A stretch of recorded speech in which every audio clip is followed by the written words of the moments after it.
Okay, hi hello ಎಲ್ರಿಗೂ ನಮಸ್ಕಾರ. ನಾನು ರಾಹುಲ್ ಸ್ಟಾರ್ ಮೈಕ್ ತೊಗೊಂಬಂದಿಲ್ಲ ಇವತ್ತು, ಸೊ ಅದಕ್ಕೆ. ಓಕೆ, ಮಂಜೇಶ್ ಅವರೇ, ಭೀಮಾ ಸಿನಿಮಾ ಹೇಗಿದೆ? ಎಲ್ಲರೂ ಒಂದೊಂದು ಥರ ಹೇಳ್ತಿದ್ದಾರೆ, ಸೊ ನಿಮ್ಮ ಆನೆಸ್ಟ್ ರಿವ್ಯೂ. ಭೀಮಾ ಪಕ್ಕ ನ್ಯಾಚುರಲ್ ಮೂವಿ ಸರ್.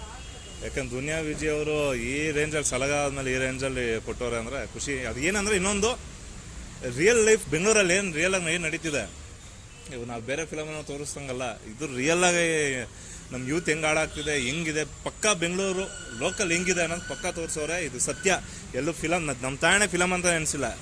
ನಮ್ಮ ಸುತ್ತಮುತ್ತ ನಡೆಯೋದು ರಿಯಲ್ ಹೆಂಗೆ ವಾಸ್ತವ ತೋರಿಸೋರೆ. ಗಾಂಜಾಗಳಾಗಲಿ ಅದರಿಂದ ಏನು ಎಫೆಕ್ಟ್ಗಳಾಗಲಿ, ವೀಲಿ ಹೊಡೆಯೋರ ಕತೆ ಏನಾಗಲಿ, ಹೆಂಗೆ ಹಾಳಾಗ್ತಾ ಇದ್ರಿ ಜನ್ರೇಷನ್ನು ಪಕ್ಕ ತೋರಿಸೋರೆ. ಇದೆಲ್ಲ ಯೂತು ನೋಡ್ಬೇಕು ಹೇಳ್ಬೇಕಂದ್ರೆ. ಯಾಕೆ ಸ್ಟಾರ್ಟಿಂಗೆಲ್ಲ ಏನಪ್ಪ ಇದು ಹಿಂಗಿದೆ, ಫ್ಯಾಮಿಲಿ ನೋಡೋಕ್ಕಾಗಲ್ಲ ಅನ್ನೋ ಥರನೇ ಇರುತ್ತೆ. ಅದೇ ಕ್ಲೈಮ್ಯಾಕ್ಸಲ್ಲಿ ಎಲ್ಲ ಫ್ಯಾಮಿಲಿ ಬಂದು ಎಲ್ಲರೂ ನೋಡಬೇಕು. ಯಾಕಂದ್ರೆ ಒಳ್ಳೆ ಇದಿದೆ. ಮಕ್ಕಳು ಹಾಳಾಗೋದು ಬರೀ ಅವರು ಇದರಿಂದ ಅಲ್ಲ, ತಂದೆ ತಾಯಿಯಂದ್ರೂ ತಪ್ಪು ಇರುತ್ತೆ, ಫ್ರೀ ಬಿಡ್ತಾರೆ. ಇವು ಅವ್ರವ್ರು ಕೆಟ್ಟ ಸವಾಸ ಮಾಡ್ತಾರೆ, ಅವ್ರವ್ರು ಸವಾಸ ಮಾಡ್ಕೊಂಡು ಹಾಳಾಗೋದು. ಈ ಗಾಂಜಾ ಅಡಿಕ್ಟು, ಈ ಡ್ರಗ್ಸ್ ಅಡಿಕ್ಟು, ಇದೆಲ್ಲ ಮಾಡಿ ಲೈಫ್ನ ಸತ್ಯ ನಾಶ ಮಾಡ್ಕೊತಾ ಇದ್ದಾರೆ. ಇದು ಪಕ್ಕ ತೋರಿಸೋದು ದುನಿಯಾ ವಿಜಯ್ ಅವರು. ಈ ಸಿನಿಮಾ ಅಂತಲ್ಲ, ರಿಯಲ್ ಸ್ಟೋರಿ. ಎಲ್ಲ ಬಂದು ನೋಡ್ರಿ. ಇದು ಸಲಗ ಒಂದುಗಿಂತ ಡಬಲ್ ಆಗಿದೆ ಅಂತ ಹೇಳ್ತಿದ್ದಾರೆ ಸ್ವಲ್ಪ ಜನ. ಇದು ಕ್ಲೈಮ್ಯಾಕ್ಸ್ ಟ್ವಿಸ್ಟ್ ಇದೆ. ಕೇಳಿದ ಪ್ರಶ್ನೆಗೆ ಅಲ್ಲೇ ಉತ್ತರ ಸಿಗುತ್ತೆ, ಹೇಳಿದ್ರೆ ಬಿಟ್ಕೊಟ್ಟಂಗೆ ಆಗ್ಬಿಡುತ್ತೆ. ಮತ್ತೆ ಫಸ್ಟ್ ಹಾಫ್ ಒಂಥರ ಇದೆ, ಸೆಕೆಂಡ್ ಹಾಫ್ ಇದೆ ಅಂತ ಎಲ್ಲ ಹೇಳ್ತಾ ಇದ್ದಾರೆ. ಫಸ್ಟ್ ಹಾಫ್ ಸೆಕೆಂಡ್ ಹಾಫ್ ಅಂತ ಏನಿಲ್ಲ sir, real life story. Reality ಏನಿದೆ ಇವಾಗ ಫಿಲಮ್ ಉಪೇಂದ್ರ ರಿಯಲ್ ಕ್ಯಾಮ್ರಾ ಎತ್ಕೊಂಡ್ರೆ ಶೂಟ್ ಮಾಡ್ರಿ ಅನ್ನೋ ತರ ರಿಯಲ್ ಆಗಿ ಎತ್ಕೊಂಡೋಗಿ ಶೂಟ್ ಮಾಡಿರೋ ತರನೇ ಇದೆ.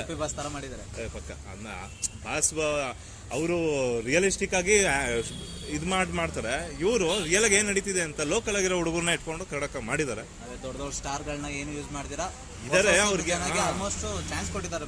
ಇದು ಚಾನ್ಸ್ ಅನ್ನೋದಕ್ಕಿಂತ ಸರ್, ಯಾಕಂದ್ರೆ ರಿಯಲಿಸ್ಟಿಕ್ ಅವ್ರು ರಿಯಲ್ ಆಗಿ ಹಾಕೊಂಡೆ ಮಾಡಿದ್ದಾರೆ. ಲೋಕಲ್ ಹುಡುಗರು, ಮಾರ್ಕೆಟ್ ಹುಡುಗರು, ಕಲಾಸಪಳ್ಳಿ ಹುಡುಗರು, ಬಿಟ್ಟಳ್ಳಿ ಹುಡುಗರು, ಬೆಂಗಳೂರಲ್ಲೇ ಲೋಕಲ್ ಸಿನಿಮಾಗಳೆಲ್ಲ ಅದು ಆಲ್ಮೋಸ್ಟ್ ನೋಡಿರೋ ಹುಡುಗರು ತುಂಬಾ ಜನ ನೋಡಿದೀವಿ. ನಾವು ಕಣ್ಮುನೆ ಓಡಾಡ್ತಾ ಇರ್ತಾರೆ.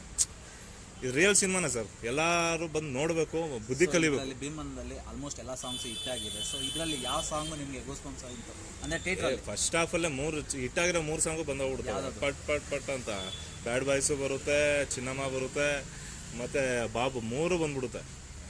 ಅಟ್ ಎ ಟೈಮ್ 5 ನಿಮಿಷಕ್ಕೆ ಏನಪ್ಪ ಇದು ಅಂತ ಒಳ್ಳೆ ಮಜಾ ಇದೆ. ಒಳ್ಳೆ ವೈಪ್ ಆಯ್ತಾದ್ರೆ ಎಲ್ಲ ಪಕ್ಕ ನೋಡ್ಬೇಕಿದು. ಮತ್ತೆ ಎಲ್ಲರೂ ಹೇಳ್ತಿದ್ದಾರೆ ಒಂದ್ಸರಿ ನೋಡ್ಬೋದು, 2 ಸರಿ ನೋಡ್ಬೋದು, ಆದ್ರೆ 3 ಸರಿ ನೋಡ್ಬೋದು, ಬೋರ್ ಏನಾಗ್ತಾ ಇಲ್ಲ ಅಂತ ಹೇಳ್ತಾರೆ. ಚೆನ್ನಾಗಿದೆ ಸರ್. ಚೆನ್ನಾಗಿದೆ ಅನ್ನೋದಕ್ಕಿಂತ ರಿಯಲ್ ಇದು ಸರ್, ಫ್ಯಾಕ್ಟ್. ಅರ್ಥ ಮಾಡ್ಕೊಂಡು ನೀನೇನ್ ತಗಂತಿ ಅದರಿಂದ ಅನ್ನೋದ್ರ ಬಗ್ಗೆ ಇರುತ್ತೆ. ಸೊ ಒಟ್ಟಿನಲ್ಲಿ ಭೀಮನ ವೈಪ್ ಮಾಡಿದೀರಾ?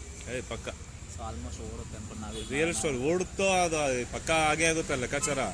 ಏನಂದ್ರೆ ಹೆಂಗೆ ಯೂತ್ ಹೆಂಗೆ ಜನ ಪಬ್ಲಿಕ್ ಆಗಲಿ ಮತ್ತೆ ಇವಾಗಿನ ಮಕ್ಕಳು ಚಿಕ್ಕ ಮಕ್ಕಳಾಗಲಿ ಹೆಂಗೆ ಚೇಂಜ್ ಆಗಬೇಕು ಅನ್ನೋದನ್ನ ನೋಡಿ ಕಲಿಬೋದು. ಸೊ ಕೆಟ್ಟ ಅಭ್ಯಾಸ ಯಾವ್ದು ಇದು ಮಾಡಬಾರ್ದು, ಅದನ್ನ ಎಲ್ಲ ಕ್ಲಿಯರ್ ಆಗಿ ಫಸ್ಟ್ ಹಾಫ್ ಫುಲ್ ಅದೇ ತೋರಿಸಿದಾರೆ. ಸೆಕೆಂಡ್ ಹಾಫಲ್ಲಿ ಯಾರಿಂದ ಆಗ್ತಿದೆ, ಏನಕ್ಕೆ ಆಗ್ತಿದೆ ಅಂತ ನೇನ್ ಮಾಡಬೇಕು ಪಕ್ಕ ತೋರಿಸೋರೆ. ಸೊ ಭೀಮನ ಆಲ್ಮೋಸ್ಟ್ ಎಲ್ಲ ಥಿಯೇಟರ್ಗೆ ಹೋಗಿ ನೋಡಿ ಅಂತ ನಿಮ್ಮ ಹೇಳ್ಬಿಡಿ, ಮತ್ತೆ ಸಬ್ಸ್ಕ್ರೈಬ್ ಮಾಡಿ ಅಂತ ಒಂದು ಎಲ್ಲ ನೋಡಿ ದಯವಿಟ್ಟು ಕನ್ನಡ ಸಿನಿಮಾಗಳು. ಭೀಮಾ ಆಲ್ರೆಡಿ ಹೌಸ್ಫುಲ್ ಎಲ್ಲ ಕಡೆ 18 ಥಿಯೇಟರ್ ಓಪನ್ ಮಾಡಿದ್ದಾರೆ ಅಂತೆ. ಅದೇ ಹೌಸ್ಫುಲ್ ಇದೆ, ತೊಂದರೆ ಇಲ್ಲ, ಖುಷಿ ವಿಷಯ ಅದು. ಮತ್ತೆ ಇವ್ರದ್ದು ಸಬ್ಸ್ಕ್ರೈಬ್ ಮಾಡ್ಕೊಳ್ಳಿ, ತುಂಬಾ ಓಡಾಡ್ತಾ ಇದ್ದಾರೆ. Thank you so much.